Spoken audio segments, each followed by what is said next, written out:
Margaret and Clara met at a Girl Scout camp. You want to talk a little bit about that? Just. I was afraid she would say that. Yeah. First time I saw Margaret, she was across a dining hall from me. And here's a person with this gigantic hunting knife strapped on her. And I thought, stay away from that one. It was scary. But you were undaunted, right? Well.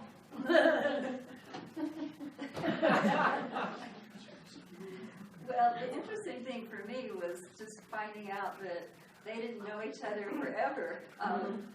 But they did meet at the Girl Scout camp in Deckers, and they were horse guides, both horse guides there. But they were there a couple of years together. The first year they met, I think maybe the hunting knife kept you at bay. And it wasn't until the second year that they really became friends, and you would never guess what brought them together. It was pranks. You see why you have to gird your loins. So they did pull this great prank on one of the fellow kids, where they sneaked over when she was away and got some of the special equipment that she'd been given, like a rocking chair and a rug, and they managed to place it on the top of a barn so that when she came back from a trip, Margaret was sitting up on the top of the barn in Lolly's rocking chair. Lolly was just screaming and saying things in Spanish that we think weren't. But then they looked for another chance. And to Margaret's delight, that next chance came soon. And their target this time happened to be the starchy camp director. Double joy. Margaret wasn't alone in resenting the director's own lack of restrictions and going where she wanted to go and claiming time off when she wanted it. That freedom caused more than a little envy for Margaret and everybody else.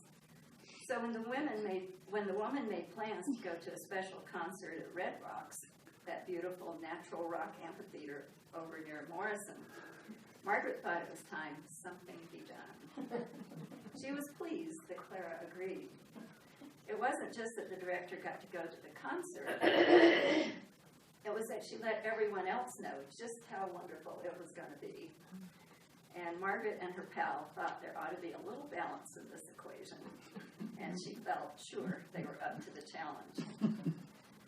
Now pretty familiar with that rugged country down near Deckers, Margaret knew it wasn't unusual to find bridges washed out or roads blocked by rock slides or some other Mother Nature's tricks. And Clara pointed out to her that the shelf road from Deckers to the Flying G, was fairly often closed for one reason or another. Knowing where the art supplies were, Margaret suspected everything they needed was there. Well, she thought, we've got the means, the motive, and the opportunity. Does that sound like somebody you knew? We can't let this one get by us. Plus, she had won that international poster-making contest, hadn't she? And she knew that Clara's imagination and daring matched hers, so they were set. When Clara brought in the stiff poster paper she'd backed with plywood, Margaret was ready with her brush and paint. It didn't take her long to complete the task. She stepped back from her work to let Clara admire the bold lettering on the white, easy-to-see paper. Bridge out. Margaret chuckled when Clara suggested they post the sign about 2 miles from the camp in the middle of the road. She and Clara were both gleeful that it had been raining a little off and on that day and evening, making the idea of a bridge out even more believable. Waiting till breakfast the next morning to hear the story was hard, but Margaret knew they couldn't be seen hanging around before that. When she and Clara did finally hear it, they relished every word. The lateness of the hour, how tired the director had been, the slight drizzle soaking her. Margaret especially liked that the woman never even questioned if the bridge was really out. that sign in the wee hours of the morning, she just pulled her car over and parked so she wouldn't be blocking any official or emergency vehicle. Then she hiked the 2 miles. Margaret and Clara were as relieved as she was that she never found out that the bridge was out. Sorry. Even though everybody else knew, nobody squealed on it.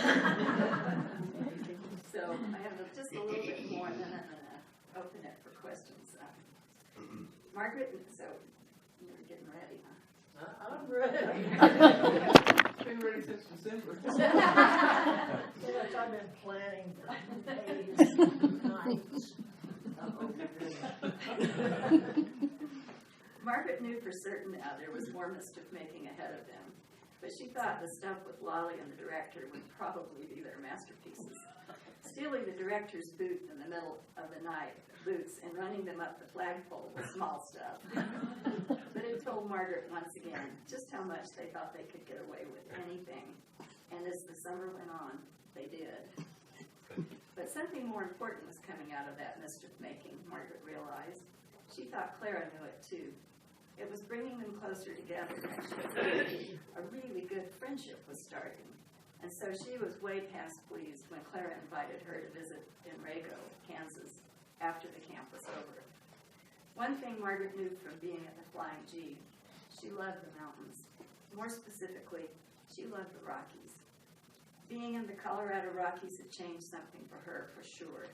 She knew that's where she wanted to be. And she wanted to be around horses. That was another thing she'd learned at the Flying G. She didn't know how she was going to make it happen, but she knew with every bone in her body that she wanted to. Next thing she knew, something transpired that would quite possibly change the direction of her life. She could hardly believe her ears when Clara told her that she too wanted to live in the Rockies and raise horses.